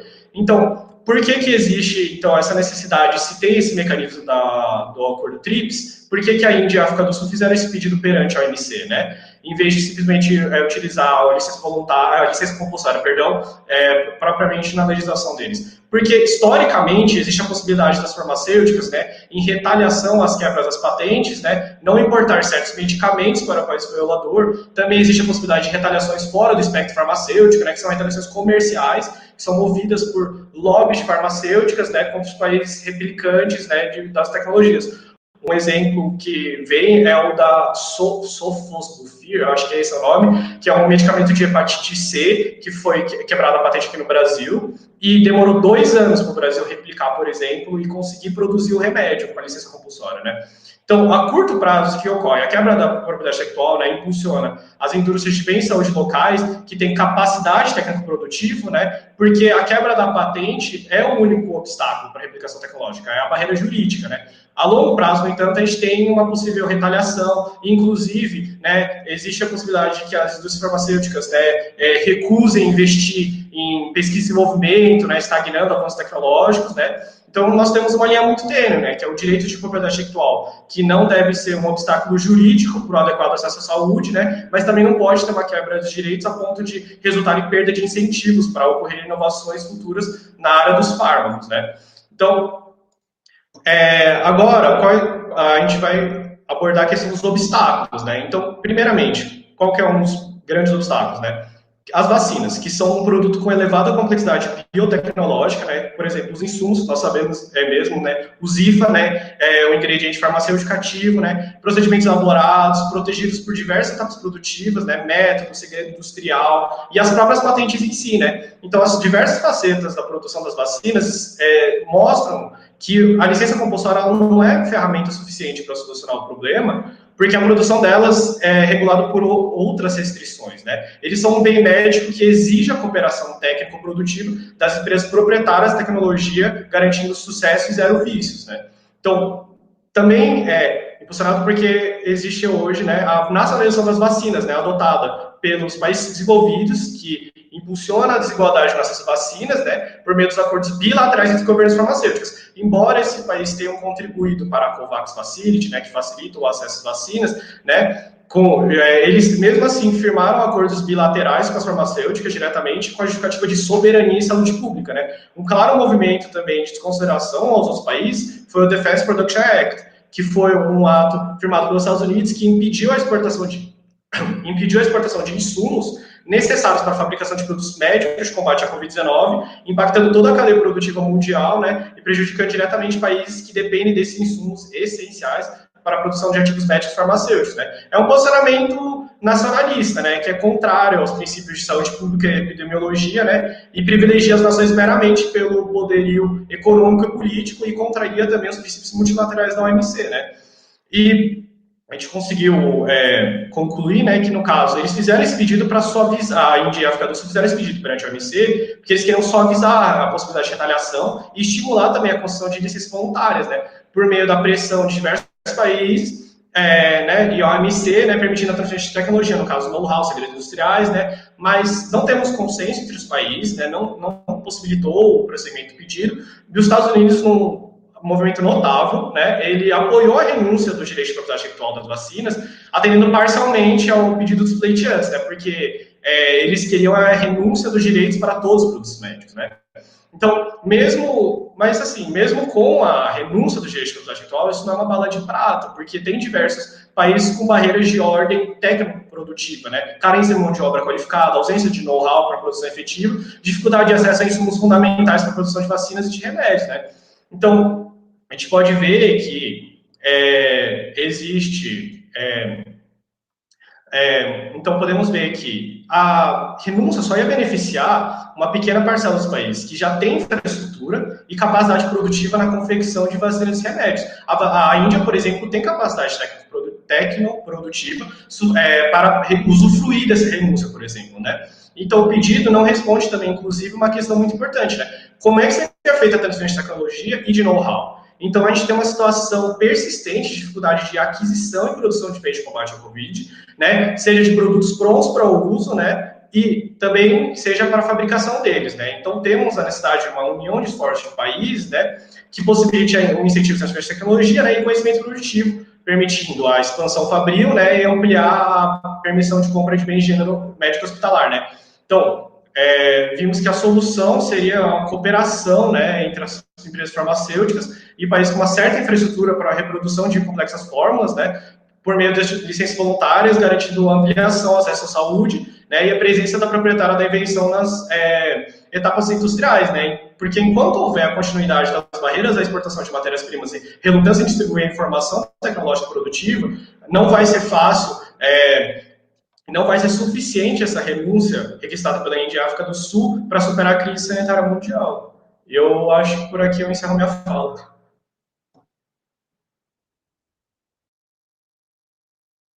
Extremamente interessante, necessário. A gente precisa, eu acho que o grande desafio é encontrar um consenso entre os estados, né, nesse tema. É um tema, na verdade, que quando a gente analisa os casos concretos sobre o tema, a gente vê o quão complexo quão difícil é buscar esse consenso, quanto jogo de interesse está envolvido, né, sobretudo aí das empresas farmacêuticas.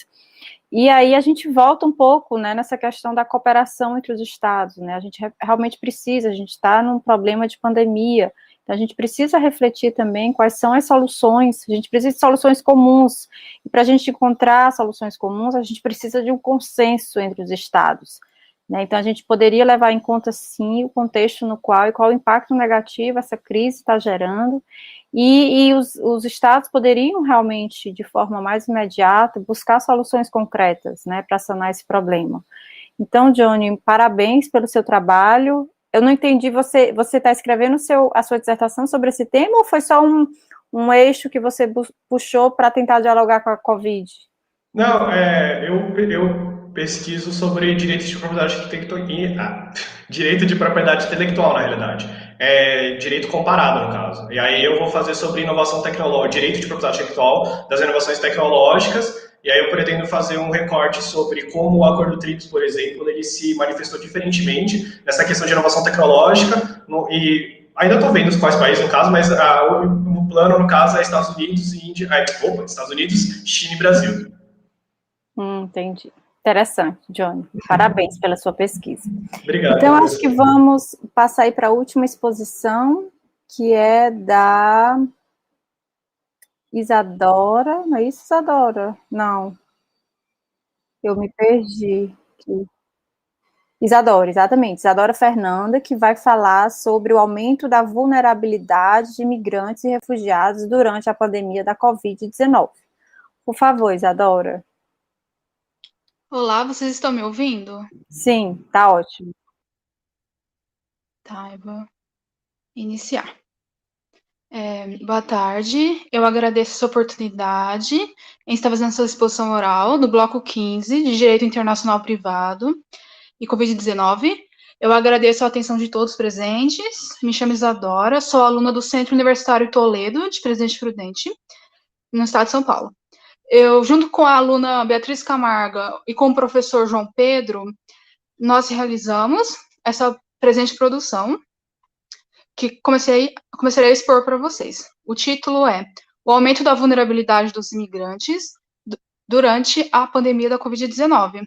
O objeto da pesquisa foi a mobilidade de imigrantes e refugiados durante a crise sanitária da Covid, os mecanismos internacionais de proteção e também as justificativas que legitimam um Estado a recusar a entrada de um imigrante ou refugiado, analisando a questão da pandemia. Nós usamos o método teórico-normativo, argumentativo, no tocante ao regime internacional de refugiados e também nesses casos brasileiros. Também analisamos as instituições governamentais, também documentos internacionais e nacionais que asseguram essa proteção do público, imigrantes e refugiados. As Nações Unidas surgiram uma conferência sobre a organização em 1945 na cidade de São Francisco, em São Francisco, com o objetivo de reafirmar os direitos fundamentais do homem. Com o surgimento da ONU, surgiram novos organismos com ramificações especializadas, com o fim de dar cumprimento aos propósitos da ONU. Tendo essa vinculação institucional, surgiram também organismos à parte com autonomia. Um deles, nós temos a Organização Mundial da Saúde, que é a OMS. Ela também é um organismo internacional de cooperação social e ela é especializada em saúde. E atualmente possui 194 Estados-membros. A Constituição da OMS, ela traz, com relação às doenças transmissíveis, de que o desigual desenvolvimento da saúde nos países, né, com relação ao combate de doenças transmissíveis, constitui um perigo comum a todos os países, pois elas transpassam as fronteiras dos países, né, havendo, portanto, uma necessidade de cooperação mundial para combater essas doenças transmissíveis. A OMS, ela possui uma Assembleia Mundial da Saúde, que tem um poder para instituir regulamentos pertinentes a medidas sanitárias, evitando a propagação internacional de doenças, e emitir recomendações aos Estados-membros. Nessa Constituição, ela diz, por exemplo, que todos os Estados-membros, eles devem fornecer à Organização Mundial da Saúde relatórios estatísticos e epidemiológicos dentro de um período. O Regulamento Sanitário Internacional foi criado pela OMS e possui normas internacionais vinculantes aos Estados-membros, que devem ser efetivados pelas administrações públicas dos Estados-membros. No Brasil, a Constituição da OMS foi promulgada pelo Decreto 26.042, de 1948. Houve uma revisão promulgada pelo Decreto Presidencial em 2020, que incorporou o Regulamento Sanitário Internacional com o texto revisado. O artigo 5º desse Regulamento Internacional Sanitário diz que todos os Estados-membros devem fortalecer suas capacidades em detectar e informar eventos para o OMS de potenciais doenças que podem transpassar suas fronteiras, né? Nessa forma, existe um anexo no Regulamento Sanitário Internacional que fala que existem 3 níveis de resposta. O primeiro nível seria em comunidade local, um nível primário de resposta em saúde pública. Seria uma possível doença que se propagaria num nível de comunidade, né? Entre cidades. O nível 2 seria um intermediário de resposta em saúde pública, que seria uma possível doença transmissível a nível regional entre estados, né? O nível 3 seria o nacional, com grande possibilidade de transpassar a fronteira do país, né? Quando houver a detecção de uma doença de alta transmissibilidade a nível nacional, nível 3, o Estado membro tem a obrigação de notificar o OMS, conforme o artigo 6º do Regulamento Sanitário Internacional. Ocorreu que nos primeiros casos de Covid-19, na cidade de Wuhan, na China, segundo os dados que a gente coletou, foram provavelmente no dia 8 de dezembro de 2019. E a China, ela se omitiu, passando, pelo que nós estudamos, que ela passou a informar o OMS apenas no dia 31 de dezembro de 2019.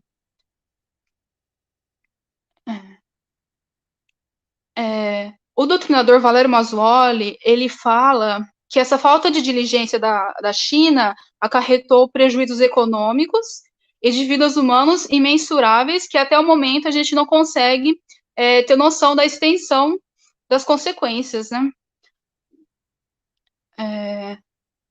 Em 10 de janeiro de 2020, a OMS, ela recomendou a todos os Estados-membros que evitassem que esses estados notificassem seus nacionais para que evitasse contato com outras pessoas, que intensificassem suas higienes e também que houvessem checagem nos aeroportos e portos de todas as pessoas que chegassem nos países, no Brasil também.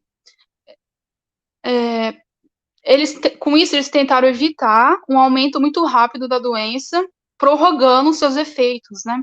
Contudo, essas recomendações da OMS para frear o avanço do vírus trouxe mais restrições aos refugiados e imigrantes, né?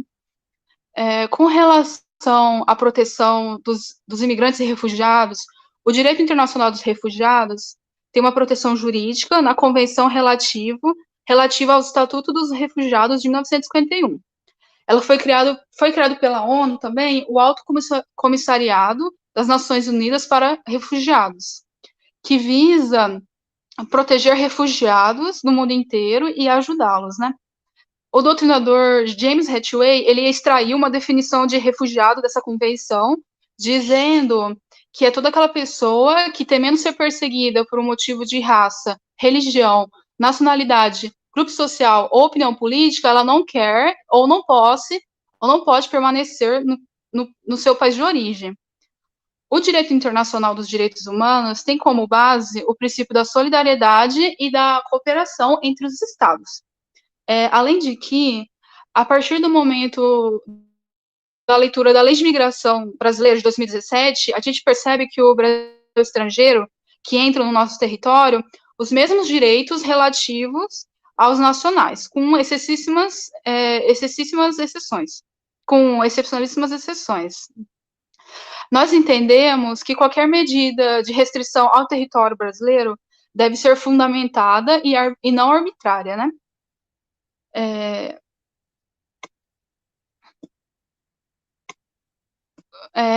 Contudo, a gente viu que houve uma portaria do governo brasileiro, 120 de 2020, que foi promulgada no dia 17 de março de 2020, que suspendeu o ingresso de venezuelanos no território brasileiro por 15 dias. Essa medida foi desproporcional, pois ela proibiu a entrada de um povo em específico, sem muita fundamentação. E, além de que, nessa época, estava tendo pouquíssimos casos de Covid-19 na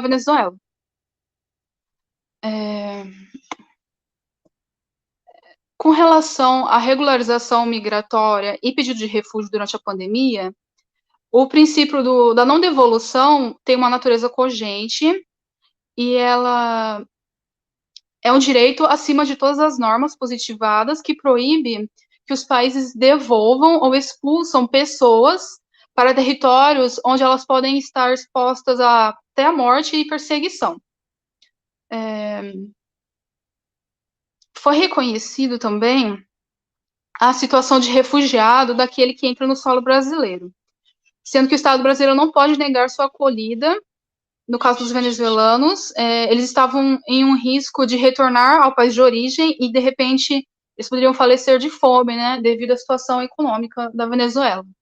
Existem duas exceções que o Estado pode negar a acolhida de um refugiado, que é quando ele representa perigo para a segurança do Brasil ou ele tenha sido condenado por um crime grave que constitua ameaça ao Brasil com trânsito em julgado.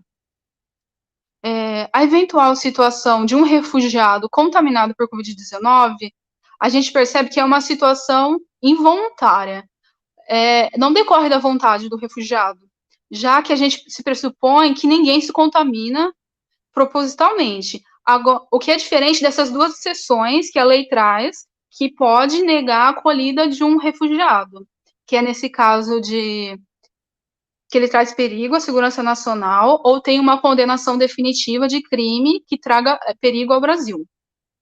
O refugiado que preenche um desses requisitos, ele praticou um ilícito penal e ele estava em livre consciência, né? Ele tinha uma mínima consciência, né, desse crime que ele estava comentando.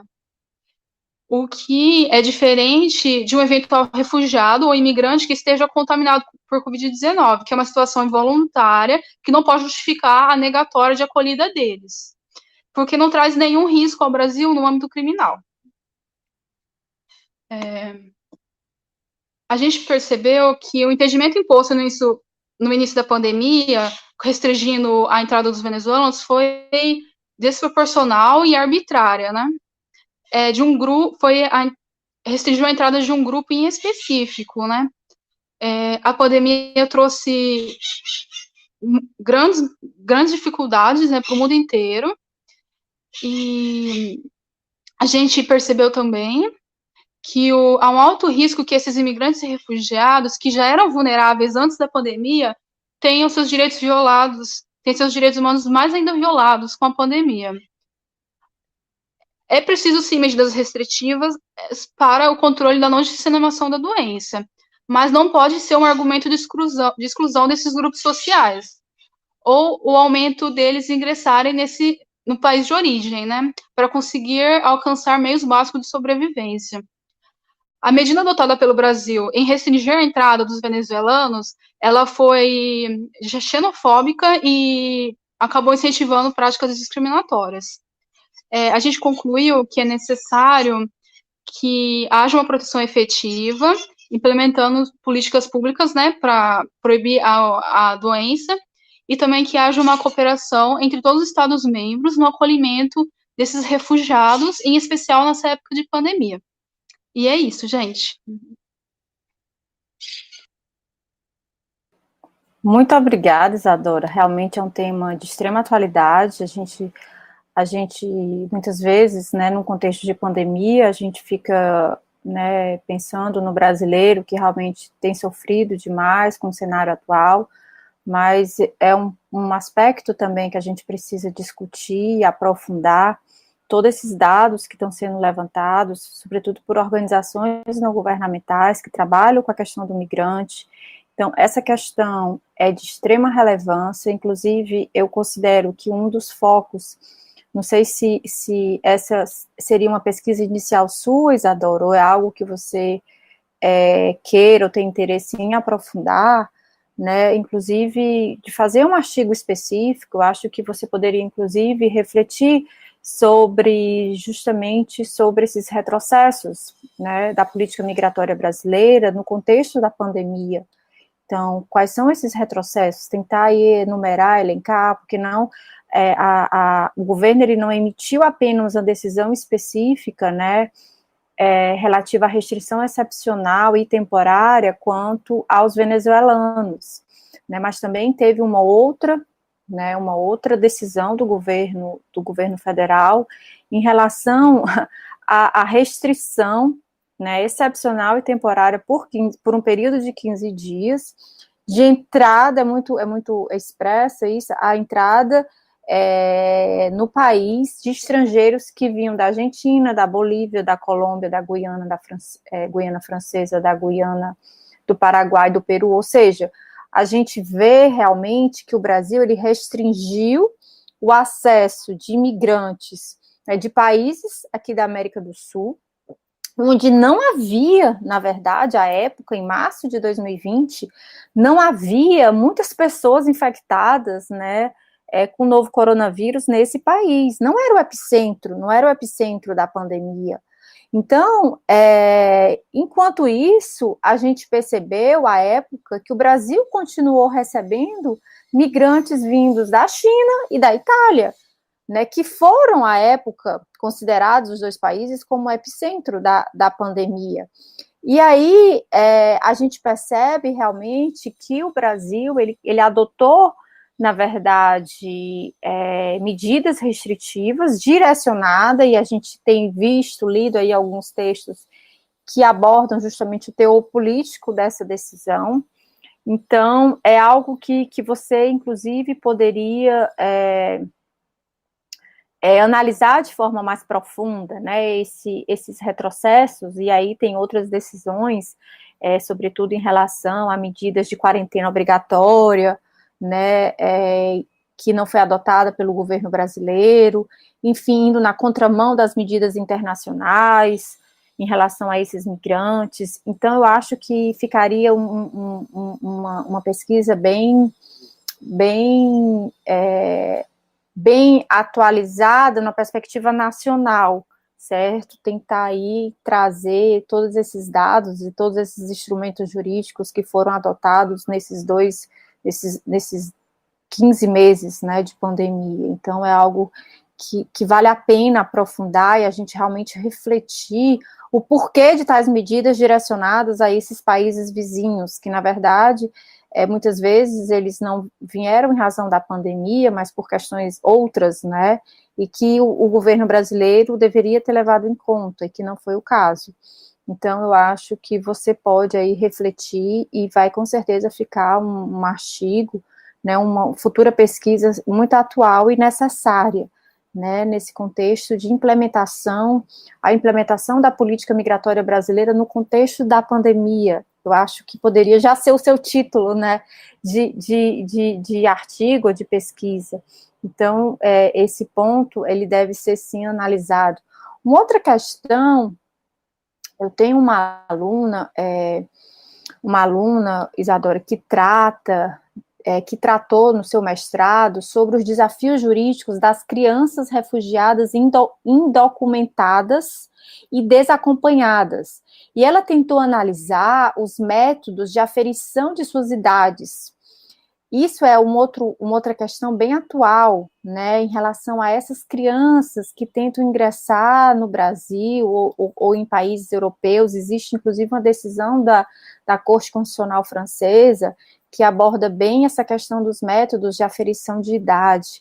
Então, acho que também poderia aí também, inclusive, dialogar com a palestra da Emily, né, que trata de crianças e adolescentes. Então, é uma temática também que está emergindo, sobretudo na União Europeia, que é a questão das crianças indocumentadas e não acompanhadas, e que a gente precisa começar a refletir, porque a gente já tem aí casos interessantes, né, a ser estudado e a ser pesquisado aqui na perspectiva nacional. Então, eu acho que são temas aí que dialogam, obviamente, nesse contexto de pandemia, né, cada vez mais crianças estão entrando no nosso território e a gente realmente precisa analisar de que forma, né, essa aferição, os métodos estão sendo implementados. Então, parabéns, Isadora, também pela sua pesquisa, do seu grupo de pesquisa do qual você faz parte, certo? E eu não sei se tem alguma pergunta Eu acho que não tem pergunta, né, Heloísa? Ai, ótimo. Tem aqui uma pergunta para a Isadora. E eu vou ler, tá, Isadora? A pergunta dirigida a você é da Leila Arruda. A pergunta é a seguinte: você tem uma previsão sobre se haverá muitas ações de responsabilidade civis internacionais pós-pandemia?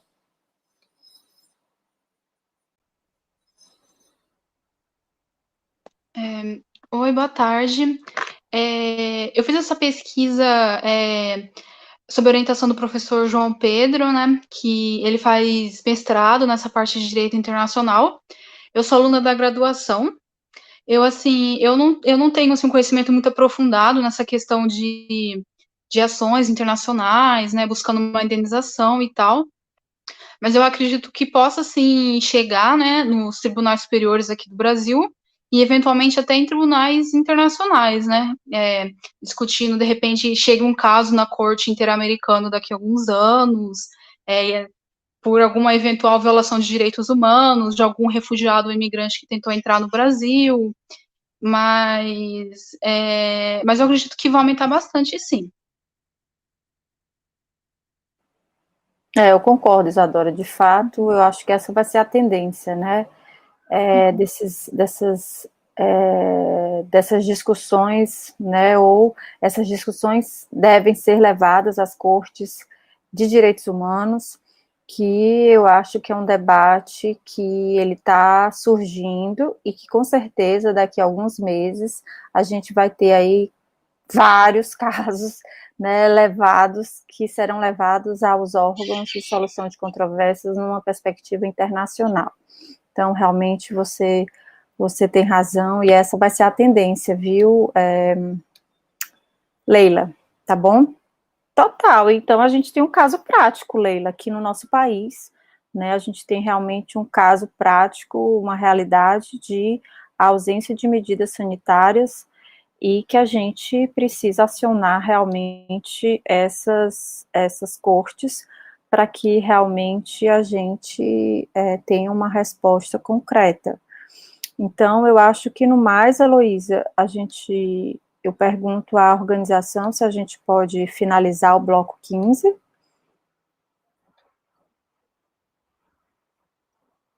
Ótimo. Então, eu queria, mais uma vez, agradecer a participação de todos os palestrantes de hoje. A gente teve aí a oportunidade de ouvir não apenas pessoas que já atuam diretamente com a temática de direito internacional privado, mas também pesquisadores da graduação que estão aí iniciando, né, suas pesquisas em direito internacional privado. Eu queria aqui deixar dizer para vocês que continuem pesquisando em direito internacional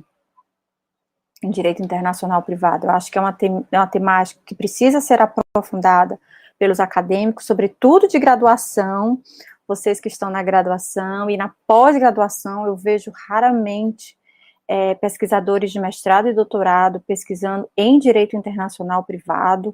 Eu brinco que vocês conseguem aí dialogar o direito internacional privado com quase todos os outros ramos do direito, né? Fala assim, eu gosto de direito internacional privado, mas eu gosto de direito penal, mas eu gosto de direito do comércio. Tentem, vocês vão encontrar aí um diálogo muito fácil, né? Eu diria que a gente consegue dialogar até com o direito do mar, pessoal. Direito do mar e direito internacional privado. É sério. Eu sou professora de direito internacional privado, também sou professora de direito do mar, e eu consigo aí visualizar vários diálogos interessantes de pesquisa, certo? Aqui na Universidade Federal do Ceará a gente tem trabalhado muito com esses diálogos entre diferentes questões internacionais. Eu não sei se vocês conhecem, mas aqui a gente tem o GEDAI UFC, que é um grupo de pesquisa em direito internacional, e a gente tem aí tentado dialogar essa temática do direito internacional privado com outras áreas, mas o grande especialista é o professor Gustavo Mônaco. Ele realmente tem liderado essas pesquisas de direito internacional privado, e eu fico muito feliz de fazer parte dele ter me convidado, na verdade, para fazer parte desse time aí, que está trabalhando com essas questões do direito internacional privado. Gostaria também de parabenizar toda a equipe, né, da logística. Eu sei que não é uma logística fácil. Imagino aí, Heloísa, o quão difícil é você organizar todos esses blocos, todos esses palestrantes. Então, realmente, vocês estão de parabéns. Depois eu quero algumas dicas, porque realmente não teve nenhum defeito, muito, muito, muito organizado. Parabéns a todos e agradeço. Excelente sexta-feira a todos, como disse, não sei, não me recordo aqui, mas usem máscara, né, e vamos nessa. Espero que a gente se reencontre aí no próximo Congresso Brasileiro de Direito Internacional Privado. Então, até a próxima. Já pensem aí nos trabalhos, né, que vocês irão submeter no próximo ano, nesse Congresso Brasileiro de Direito Internacional Privado, que já é um sucesso. Tchau, gente. Boa tarde a todos e foi